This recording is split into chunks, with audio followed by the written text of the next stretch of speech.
জয় ঠাকুর। শ্রী শ্রী রামকৃষ্ণ পুথি চতুর্থ খণ্ডের অন্তর্গত ভক্তদের সঙ্গে নানা রঙ্গ এই অধ্যায় থেকে আমরা পাঠ করছি আজ নবম দিন, পৃষ্ঠা সংখ্যা 467 এর প্রথম অর্থে পর্ব 719। এর আগের দিনের পাঠে আমরা দেখেছি শহরের বিখ্যাত যে রঙ্গমঞ্চ বা থিয়েটার হলগুলো রয়েছে, যেখানে সাধারণ মানুষেরা যান না, খুব ভালো চোখে দেখেন না, সেখানে এক শ্রেণীর মানুষ আনন্দ করতে যায়, সকলের জন্য সেই জায়গা খোলা নয়। ঠাকুর সেখানে বারবার যাচ্ছেন, সেই সব থিয়েটার হলগুলোতে যাচ্ছেন যেখানে যেখানে গিরিশের আনাগোনা।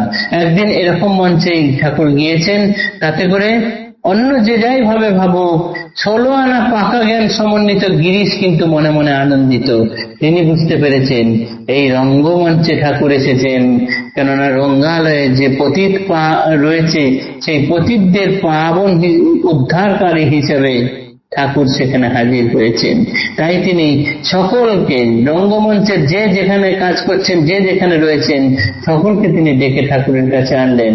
পুরুষরা ঠাকুরকে প্রণাম করে তারা আশীর্বাদ পেলেন।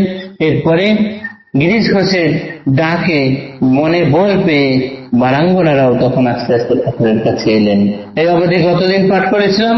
তারপরে আজ দেখব গণনায় 16 জনা যুবতী প্রখরা, বসনে ভূষণে সজ্জা মুনি মনোহরা, দেখিয়া শ্রী প্রভুদেব ভাবে ভরা চিত, ধরিলা মোহন কণ্ঠে শ্যামা গুণ গীত, মধুর প্রভুর স্বর পাখি যিনি, শ্রবণে মোহিত চিত যতে কৌরমণি, তার মধ্যে একজন বিনোদিনী নাম, মূর্ছিতা হইয়া পড়ে ধরায় অজ্ঞান, প্রসারিত ঠাকুরের শ্রীচরণ তলে, দিব্য ভাব সমুদিত অন্তর অঞ্চলে, আজন্ম আচার যার বেশ্যার ব্যবসা, তরিবারে ভব সিন্ধু নাহি কোনো আশা, আজি তার ভক্তি ভাবে ভরিল অন্তর, নিরখিয়া দীন বন্ধু লীলার ঈশ্বর, পতিত কাঙাল দীনহীন হেয়জন, পাপে ভরা প্রাণে ছাড়া দুর্বল অক্ষম, আশাহীন মনক্ষীণ ভব সিন্ধু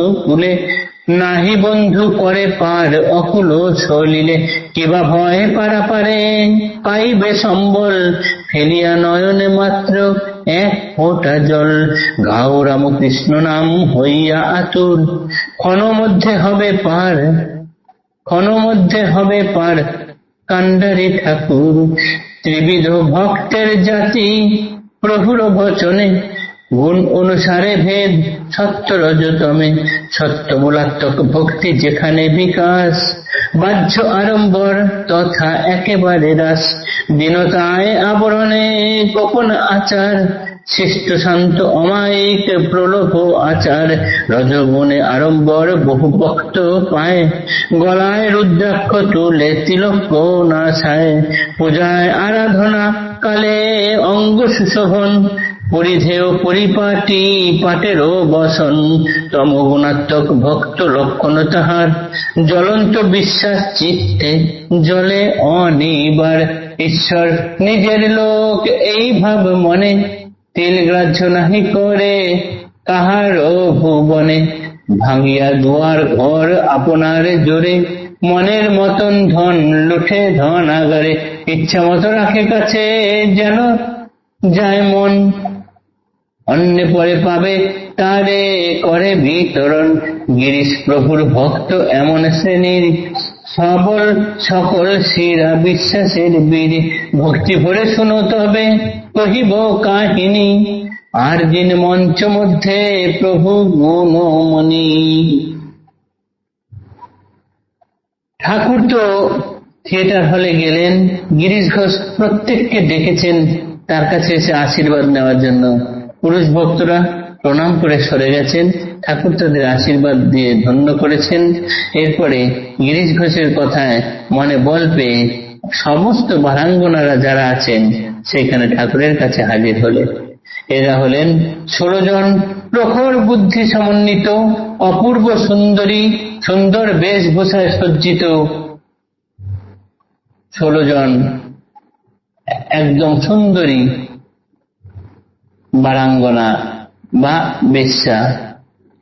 এই 16 জনকে একসাথে ঠাকুর দেখে তার মন যেন ভাবে ভরে উঠল। তিনি তার সুন্দর কণ্ঠে শ্যামা গান গাইতে, শ্যামা সঙ্গীত গাইতে শুরু করলেন। তার সেই কোকিলও হেরে যাবে এমন সুন্দর কণ্ঠে গান শুনে উপস্থিত সকল মহিলারাই একেবারে মুগ্ধ হয়ে গেলেন, মোহিত চিত্তে ঠাকুরের গান শুনতে লাগলেন। এই গান শুনতে শুনতে এই বারাঙ্গনাদের মধ্যে একজন হঠাৎ করে মূর্ছিত হয়ে গেলেন। ঠাকুরের পা সামনের দিকে ছড়ানো ছিল, তার সামনে এসে তিনি অজ্ঞান হয়ে ছট করে পড়ে গেলেন মাটিতে। ঠাকুরের পা স্পর্শ হয়ে গেল। ঠাকুর তখন তাকে ধরে তুললেন, তুলে তাকে আশীর্বাদ করলেন। তিনি আর কেউ নন, তিনি হলেন নটি বিনোদিনী। এরপরে ঠাকুর আরো অনেক ওই বারাঙ্গনাদের আশীর্বাদ করেছেন, তারা আশীর্বাদ পেয়ে ধন্য হয়েছেন। তারপর ঠাকুর বললেন যে এই ভবসিন্ধু পারাবার করার জন্য তিনি এসে হাজির হয়েছেন। পুথিকার বলছেন আর কিছু করতে হবে না, তার কথা স্মরণ করে চোখের জল মাত্র এক ফোঁটা ফেলো, দেখো ঠাকুর ঠিক এই ভবতরী পারাবার করার জন্য এসে হাজির হয়ে যাবেন। তারপর এখানে পুথিকার বর্ণনা দিচ্ছেন এই জগৎ সংসারে তিন রকমের মানুষ দেখতে পাওয়া যায়, সত্য ধর্মমূলক, তম ধর্মমূলক এবং রজ ধর্মমূলক। সত্যরা, সত্যগুণ সমন্বিত যারা, তারা নিজেদেরকে সবসময় আড়ালে রাখেন, শান্তশিষ্ট অমায়িক ভাবে আচার আচরণ করেন এবং তারা লোভী নন, সংযত।